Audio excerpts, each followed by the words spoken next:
আমার ক্লাসে সবাইকে স্বাগত। আশা করি তোমরা সকলে খুব ভালো আছো। আজ আমরা ক্লাস 5-এর আমার গণিতের 205 ও 206 পৃষ্ঠার এই যে শূন্যস্থানগুলো আছে, এই শূন্যস্থানগুলো পূরণের মাধ্যমে দুটি অঙ্ক করব।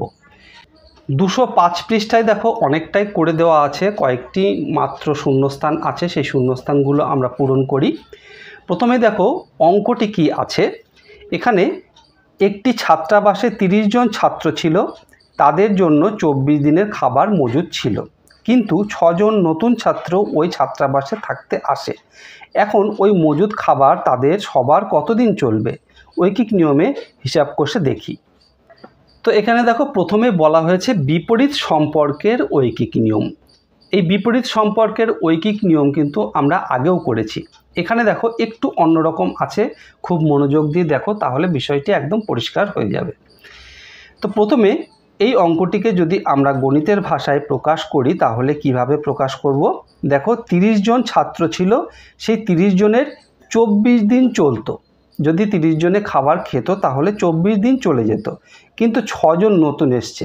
6 জন নতুন মানে 30 আর 6 36 জন হয়ে গেল, তাহলে লোক সংখ্যা বেড়ে গেল।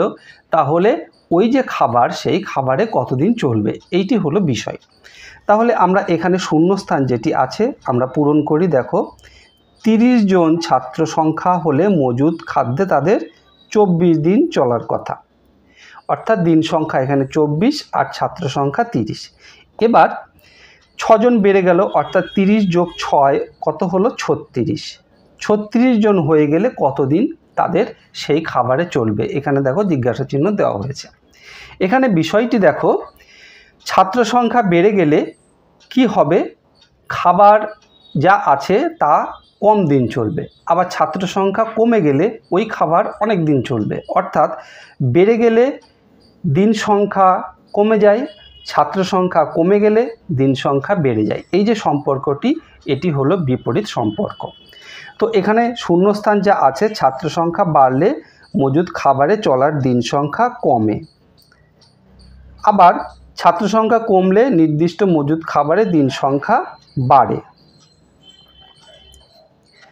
তারপর দেখো এই দুটি সম্পর্ক আগেই বললাম কি রকম সম্পর্কে আছে, বিপরীত সম্পর্কে আছে। বিপরীত সম্পর্ক অর্থাৎ একটি বাড়লে আরেকটি কমে যায়। এবার ঐকিক নিয়মটি এখানে করেই দেওয়া হয়েছে। দেখো 30 জন ছাত্রের 24 দিন চলবে, একজন ছাত্রের কতদিন চলবে? অনেক বেশি দিন, তাই এখানে 24কে 30 দিয়ে গুণ করা হয়েছে। এবার 36 জন ছাত্রের কতদিন চলবে? একজন ছাত্রের যতদিন চলে, 36 জন ছাত্রের নিশ্চয়ই অনেক কম দিন চলবে, তাই দেখো 36 দিয়ে ভাগ করা হয়েছে। এবার এখানে কাটাকাটি করে আমরা উত্তর কত পেয়েছি? এখানে দেখো 20 দিন চলবে। তাহলে 36 জন ছাত্র যদি ওই খাবার খায় তাহলে তাদের 20 দিন চলবে। এইটি হলো মূল বিষয়। আশা করি তোমরা অঙ্কটি কিছুটা বুঝতে পেরেছো। এরপরে দেখো 206 পৃষ্ঠায় কি আছে। 206 পৃষ্ঠায় যে অঙ্কটি আছে, এখানে দেখো মুর্শিদ বাসে চেপে মামার বাড়ি যাচ্ছে। বাসের গতিবেগ যদি ঘন্টায় 40 কিমি হয় তবে সে 3 ঘন্টায় পৌঁছয়, কিন্তু বাসটি ঘন্টায় 60 কিমি গতিবেগে যাচ্ছে, তার কতক্ষণ সময় লাগবে? তো এখানে আমরা কি পাচ্ছি? গতিবেগ এবং সময়। 40 কিমি বেগে গেলে 3 ঘন্টায় পৌঁছে যায়, কিন্তু বাসটি 60 কিমি গতিবেগে যাচ্ছে, তাহলে তার যেতে কত সময় লাগবে?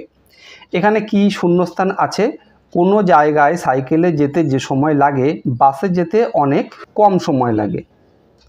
কম সময় লাগে কারণ বাসের গতিবেগ সাইকেলের চেয়ে বেশি। এগুলো আমরা সবাই জানি, একদম সহজ বিষয়। তারপর দেখো, তাই দূরত্ব ঠিক থাকলে গতিবেগ ও সময়ের মধ্যে কি সম্পর্ক হয়? বিপরীত সম্পর্ক হয়। দূরত্ব যদি একই থাকে তাহলে গতিবেগ বাড়লে কম সময় চলে যাওয়া যায়, আবার গতিবেগ যদি কমে যায় অর্থাৎ কম গতিতে যায় তাহলে বেশি সময় লাগে। তাই গতিবেগ ও সময়ের মধ্যে সম্পর্ক বিপরীত। এইবার কেন বিপরীত সেটি বোঝানো হয়েছে। গতিবেগ বাড়লে সময় কমে, আবার গতিবেগ কমলে সময় বাড়ে, তাই এটি বিপরীত সম্পর্ক। এইবার এটিকে গণিতের ভাষায় প্রকাশ করা হয়েছে। দেখো 40 কিমি পার ঘন্টা গতিবেগে যদি যায় 3 ঘন্টা লাগে, আর 60 কিমি পার ঘন্টা গতিবেগে গেলে কত সময় লাগবে? এটি হলো গণিতের ভাষায় প্রকাশ। এবার অঙ্কটিকে কিভাবে করা হয়েছে দেখো। 40 কিমি পার ঘন্টা গতিবেগে মামার বাড়ি যেতে সময় লাগে 3 ঘন্টা। 1 কিমি পার ঘন্টা গতিবেগে মামার বাড়ি যেতে কত সময় লাগবে? 40 কিমি বেগে গেলে যা সময় লাগে যদি 1 কিমি গতিবেগে যাই তাহলে অনেক বেশি সময় লাগবে, তাই গুণ করতে হবে। কি গুণ করব? এখানে দেখো এই ঘন্টাকে কিলোমিটার দিয়ে গুণ করতে হবে, তাই 3 গুণ 40। এবার যদি 60 কিমি গতিবেগে যাই, 60 কিমি গতিবেগ অর্থাৎ 60 কিমি পার ঘন্টা গতিবেগে যেতে তার কত সময় লাগবে?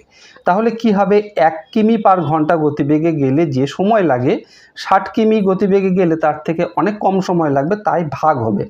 উপরে যেটি আছে সেটি সেরকমই রাখলাম, 3 গুণ 40 আর নিচে এই 60 দিয়ে ভাগ হবে। এইবার এটিকে কাটাকাটি করতে হবে। কাটাকাটি মানে ভাগ করা।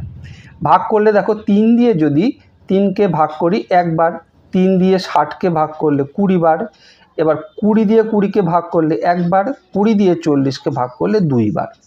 তাহলে আমরা কি উত্তর পেলাম? 2 ঘন্টা। মুর্শিদের মামার বাড়ি যেতে 2 ঘন্টা সময় লাগবে, অর্থাৎ তাড়াতাড়ি পৌঁছবে। তাই গতিবেগ বাড়লে সময় কম লাগবে যদি দূরত্ব একই থাকে। আশা করি বিষয়টি তোমরা খুব সুন্দরভাবে বুঝতে পেরেছো।